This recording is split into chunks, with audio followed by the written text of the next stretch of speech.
Hello hi नमस्कार कलाकार school of cinema तरफ मु मिताली आपण मानक स्वागत करूछी। आजिकली आपण माने देखुछंती सोशल मीडिया रे ख्रिस्टियन मानक विषय बहुत किछि चर्चा चली। आज आम एमती जने व्यक्ति पाखरे पहुंचीचु तांको ना हेउची अमरेश हनुमान। आसंतु तांको सहित किछि चर्चा करिबा। सर नमस्कार। नमस्कार। मु कलाकार स्कूल ऑफ सिनेमा तरफ आपण को स्वागत करूछी। सर धर्मांतरीकरण विषय रे बहुत किछि आलोचना चली। माने लोक माने बहुत किछि टंका पैसा देकी बहुत चेंज करे दउचंती। ए विषय रे आपण किछि कहंतु। या ऊपर तो प्राय लोक चर्चा करती धर्मांतकरण उपरे जेतेबेले समाज रे अनेक लोक चर्चा करती ख्रिस्टियन मानक विषय प्राय मु सुनिसी कि टंका पैसा लोभ देखा कि समाने अनेक लोक को निरीह लोक मानक ख्रिस्टियन कर दिया जाउछ।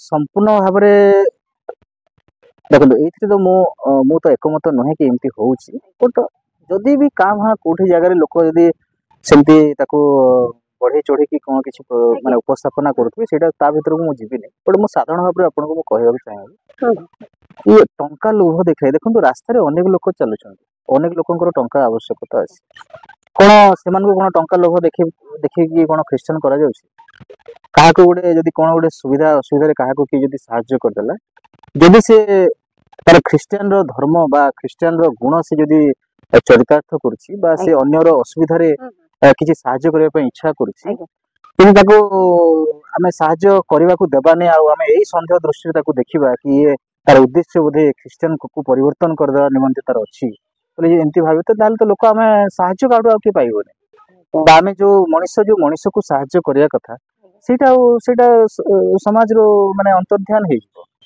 देखो प्रभु जीशु ख्रिस्ट एक्चुअली कहिसंती कि तांको गाणी रे जे सेवा करबा को से सेवा पाइबा को आसे ना मात्र को सेवा करबा को आसे तांकर शिक्षा माध्यम रे हमें जहां भी शिक्षा पाई अछु ख्रिस्टियन भाव रे हो बा हमें साधारण भाव रे हो जो मानव धर्म कथा म आपन प्रथम रे कहली कि एटा होची मानविकता देखंतु हमें अंचल में बास करूछु आज दिन रे हमर समाज रूपक जंगल रो मानविकता रूपक एक जीव बोली कहा जीव से संपूर्ण भाव रे माने अंतर्ध्यान हे गेलानी संपूर्ण भाव रे से कोन कोनते ताको एक्सटिंक्ट हे गेलानी तबे सेटा हम केमते रिवाइव करि परिबा माने ई समाज रो संपूर्ण भाव रे मानविकता रूपक विषय वस्तु धीरे धीरे लोप पाइबा को लागुछि मानविकता रूपक से जीव से जंगल माने समाज गुडी जंगल को आजिवो आ मानविकता गुडी से जंगल रो गुडी जीव बोली को आजिवो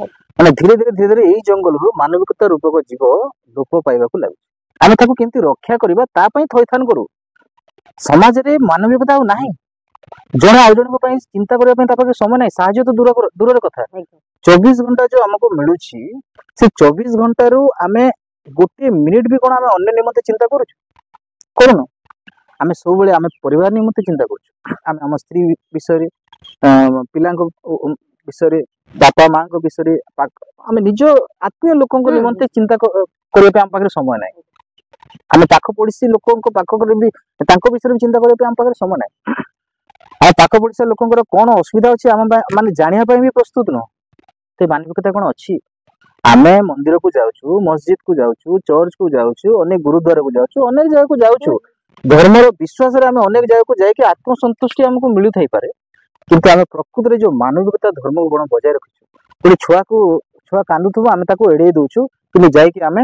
गोलस ढालुछु मंदिर रे कोई छुआ गोटे जने भिक्षा मागुछु ताको आमे एडे दउछु किंतु आमे जाय कि पैसा दान धर्म करूछु चर्च रे सेटा करंतु सेटा करिवार किछि नाही किंतु मानविकता जो विषय नै कि ताको प्रथमे बजाय रखिबा यदि मानविकता रे यदि मनुष्य मानव धर्म को यदि आज संपूर्ण भाव रे बुझि जीवो ना ए धर्म रो चर्चा रहिबो नाही धर्म निज निजर स्वाधीनता पर्यंत सीमित रहिबो आ ए मानविकता बहुत ऊपर धर्म ठार त मानविकता ही शिखवा पाई ही विभिन्न धर्म रो माध्यम बाहरला बोली को मोया कहिबी आ प्रभु जीशु ख्रीष्ट भी कोनोसी धर्म विषय तो केबे चिंता करना से मानविकता रो प्रकृत चरित्र को ही हम मान को बतैछंती आ जो एक ख्रिस्टियन भाव रे हम जदि जने ख्रिस्टियन हला परे से सब विषय को से जानि परछि आ जनकर असुविधा को से बुझी कुछ सहाय्य करबा चेष्टा करछि हम जदि ताको सेही संदेह दृष्टि से देखिबा ଆଉ ତାକୁ ଆମେ ତା ଉପରେ ଆମେ ଆରୋପ ଲଗେଇବା, ତାକୁ ଆମେ ଆକ୍ଷେପ କରିବା, ନାଇଁ ନାଇଁ ୟାର ଉଦ୍ଦେଶ୍ୟ ଏହା ନୁହେଁ, ଇଏ ବୋଧେ ତାକୁ ଖ୍ରୀଷ୍ଟିଆନ କରେଇଦବ। ତ ଏଇଟା ସମ୍ପୂର୍ଣ୍ଣ ଭୁଲ ଜିନିଷ ଅଟେ। ଯଦି ସେମିତି ଖ୍ରୀଷ୍ଟିଆନ କରି ଦିଆଯାଉଥାନ୍ତା, ଏତେ ଧର୍ମାନ୍ତୀକରଣ ହଉଥାନ୍ତା ସମାଜରେ, ତ ମୁଁ ଆପଣଙ୍କୁ ଗୋଟେ କଥା କହିବି କି ଦେଖନ୍ତୁ, ଆମେ ଭାରତ ସ୍ୱାଧୀନ ହେଲା ପରେ ପ୍ରଥମ ଥର ପାଇଁ ଜନଗଣନା ହେଇଥିଲା 1951 ମସିହାରେ। ତାପରେ ଅନେକ ଜନଗଣନା 10 ବର୍ଷକୁ ହେଇଯାଇଛି। ଆଜି ପର୍ଯ୍ୟନ୍ତ ଲାଷ୍ଟ ଜନଗଣନା ଆମର ହେଇଥିଲା 2011 ମସିହାରେ, ସେନ୍ସସ୍ ଯୋଉ ହେଇଥିଲା। ଦେଖନ୍ତୁ, ଆପଣ ତାକୁ ଗୁଗୁଲ ବି କରିପାରିବେ, ଦର୍ଶକ ବନ୍ଧୁ ମୁଁ ସମସ୍ତଙ୍କୁ ଆଗ୍ରହ କରିବି। 1951 ମସିହାର ଜନଗଣନା ଅନୁସାରେ 2.3% ହଉଛନ୍ତି ଖ୍ରୀଷ୍ଟିଆନ ଥିଲେ ଭାରତରେ। 2.3% କେବଳ। ଆଉ ଆପଣ ଦେଖନ୍ତୁ ଗୁଗୁଲ କରିକି, 2011 ସେନ୍ସସ୍ ରିପୋର୍ଟ ଅନୁସାରେ ମଧ୍ୟ ଭାରତର ଖ୍ରୀଷ୍ଟିଆନ ଜନସଂଖ୍ୟା 2.3%, 1% ବି ଅଧିକ ହେଇନି। ଟିକେ ମାନେ ପଏଣ୍ଟରେ ଟିକେ ଉପର ତଳ ହେଇପାରେ, 1% ବି ଅଧିକ ହେଇନି, ସେଇ 2.3। ତ ଏଇଠୁ ଆପଣ ବୁଝନ୍ତୁ, ବିଗତ 70-75 ବର୍ଷ ଭିତରେ ଯଦି ଧର୍ମାନ୍ତୀକରଣ ବା ଖ୍ରୀଷ୍ଟିଆନ ଧର୍ମକୁ ବା ଖ୍ରୀଷ୍ଟିଆନ ଆଡକୁ ଯଦି ଲୋକ ଏତେ ଆକୃଷ୍ଟ ହେଇକି ପରିବର୍ତ୍ତନ ହେଇଯାଉଛନ୍ତି, ବା ଯୋଉମାନେ ଖ୍ରୀଷ୍ଟିଆନ ଅଛନ୍ତି ଟଙ୍କା ଲୋଭରେ ଲୋକଙ୍କୁ ଏତେ ଧର୍ମ ପରିବର୍ତ୍ତନ କରେଇ ଦଉଛନ୍ତି, ତେବେ ଏଇଟା ତ 2.3% କାହିଁ 1951 ମସିହାରେ ଆମର 4 ପୁରୁଷ ପୂର୍ବରୁ ଯୋଉଟା ଥିଲା, ଏବେ ତ ତାର 10% ଉପରକୁ ପଳେଇ ଯାଇବା କଥା। ତେବେ କାହିଁ ତଥ୍ୟ କାହିଁ? ତେବେ ଏଇଠୁ ଜଣା ପଡେ କି ଯୋଉମାନେ ବି ପରିବର୍ତ୍ତନ ହଉଛନ୍ତି, ସେମାନେ ପ୍ରକୃତରେ ମନ ପରିବର୍ତ୍ତନ କରୁଛନ୍ତି, ଧର୍ମ ପରିବର୍ତ୍ତନ ନୁହେଁ। କି ପ୍ରକୃତରେ ସେମାନେ ନାମ ପରିବର୍ତ୍ତନ ବି କରୁନାହାନ୍ତି। ମୁଁ ଯେମିତି କହିଲି ଆପଣଙ୍କୁ, ନାମ ପରିବର୍ତ୍ତନ ବି ଆବଶ୍ୟକତା ନାହିଁ, ଯୋଉମାନେ କରୁଛନ୍ତି, କିନ୍ତୁ ପ୍ରକୃତରେ ଏଇଟା ଧର୍ମ ପରିବର୍ତ୍ତନ ନୁହେଁ, ପ୍ରକୃତରେ ମନ ପରିବର୍ତ୍ତନ ଅଟେ। ଆଉ ସେମାନେ ପ୍ରକୃତ ମନ ପରିବର୍ତ୍ତନ କରିକି ହିଁ ପ୍ରଭୁଙ୍କୁ ଗ୍ରହଣ କରୁଛନ୍ତି। ଆଉ କୌଣସି ଜୋର ଜବରଦସ୍ତି ବା କୌଣସି ପ୍ରଲୋଭନ ଦେଖିକି ଧର୍ମ ପରିବର୍ତ୍ତନ କରୁଛନ୍ତି, ଏଇଟା ସମ୍ପୂର୍ଣ୍ଣ ଭାବରେ ମିଛ କଥା। ଆଉ ମୁଁ ମୋ କଥା ତ କହିବି, ଆମକୁ କି ଟଙ୍କା ମିଳିଥିଲା? ଆମକୁ ପୂର୍ବପୁରୁଷକୁ ଧରନ୍ତୁ ଟଙ୍କା କି ଲୋଭରେ ଯଦି କରି ବି ଦେଇଥିଲା, ସେମାନେ ଶିକ୍ଷିତ ନଥିଲେ, ଆମେ ତ ଶିକ୍ଷିତ ହେଲୁ ପରେ ନା, ତ ଆମେ ତ ପୁଣି ଆମେ ଫେରିଯିବା କଥା। ତ ଆମେ କାହିଁକି ଏବେ ପର୍ଯ୍ୟନ୍ତ ଅଛୁ? ଆଉ ମୁଁ ତ କହିବି, ଯଦି ସେମାନେ ହେଇନଥାନ୍ତେ, ଆଜି ଦିନରେ ମୁଁ ପରମେଶ୍ୱରଙ୍କୁ ଗ୍ରହଣ କରିଥାନ୍ତି, ମୁଁ ଖ୍ରୀଷ୍ଟିଆନ ପରିବର୍ତ୍ତନ ହେଇଥାନ୍ତି। ମୁଁ ତ କୌଣସି ଟଙ୍କା ଲୋଭରେ ନୁହଁ। ଆଉ ମୋ ପାଇଁ ମୁଁ କହୁଛି, ମୁଁ କୌଣସି ଟଙ୍କାର ଲୋଭ ବା ମୁଁ ଖ୍ରୀଷ୍ଟିଆନ ହେଇକି କୌଣସି ମତେ ଆର୍ଥିକ ଭାବରେ କିଛି ବେନିଫିଟ ହଉଛି ଏମିତି ନୁହେଁ। ମାତ୍ର ମୋତେ ଯେମିତି ସେମିତି କୁହାଯିବ, ମୁଁ କିଛି ହରେଇ ବି ଥାଇପାରେ ଆର୍ଥିକ ଭାବରେ, କିନ୍ତୁ ପ୍ରଭୁଙ୍କୁ ମୁଁ ପାଇଛି। ଆଉ ସେଇଟା ହଉଛି ମୋ ନିମନ୍ତେ ବଡ ବିଷୟ। ତାକୁ ସମ୍ମାନ କରନ୍ତୁ। ତା ଉପରେ ଆସନ୍ତୁ ଚର୍ଚ୍ଚା କରିବା।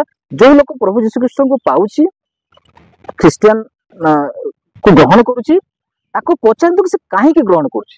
ଆମେ ତାକୁ ଲାଞ୍ଛନା ଲଗେଇବା, ତା ଉପରେ ଆରୋପ ଲଗେଇବା, ପଇସା ଟଙ୍କା ଲୋଭରେ କରୁଛନ୍ତି ବୋଲି କହିବା, ଏଇଟା ସମ୍ପୂର୍ଣ୍ଣ ମିଛ କଥା। ମୁଁ ଆଉ ଗୋଟେ ତଥ୍ୟ ଏଠି କହିବି। ଓଡିଶାକୁ ଆସିଥିଲେ ପ୍ରଭୁ ଯୀଶୁଖ୍ରୀଷ୍ଟ ବୋଲି ଆମେ ଚର୍ଚ୍ଚା କରୁଥିଲେ। ଓଡିଶାର ପ୍ରଥମ ଶିକ୍ଷିତ, କାହିଁକି ନା ଅନେକ ଅଶିକ୍ଷିତ ବା ନିରୀହ ଲୋକମାନଙ୍କୁ ଟଙ୍କା ଲୋଭ ଦେଖେଇକି ସେମାନେ ଶିକ୍ଷା ପାଇନାହାନ୍ତି, ତାଙ୍କୁ ଭୁଲେଇକି ମାନେ ମିଛ କଥା କହିକି ତାଙ୍କୁ ଧର୍ମ ପରିବର୍ତ୍ତନ କରିଦଉଛନ୍ତି। ଏହା କହୁଛନ୍ତି ଓଡିଶାର ପ୍ରଥମ ମାନେ ଗ୍ରାଜୁଏଟ କିଏ ଥିଲେ ଜାଣିଛନ୍ତି? ଉତ୍କଳ ଗୌରବ ମଧୁସୂଦନ ଦାସ ଥିଲେ ଓଡିଶାର ପ୍ରଥମ ଗ୍ରାଜୁଏଟ। ସେ କେବଳ ପ୍ରଥମ ଗ୍ରାଜୁଏଟ ନଥିଲେ, ସେ ପ୍ରଥମ ଓଡିଶାର ଏମିତି ବ୍ୟକ୍ତି ଯିଏକି ଇଂରାଜୀରେ ଗ୍ରାମାର ବୁକ୍ ଲେଖିଥିଲେ। ସେ ପ୍ରଥମ ବ୍ୟକ୍ତି ଯିଏକି ବିଲାତ ଭ୍ରମଣ କରିଥିଲେ।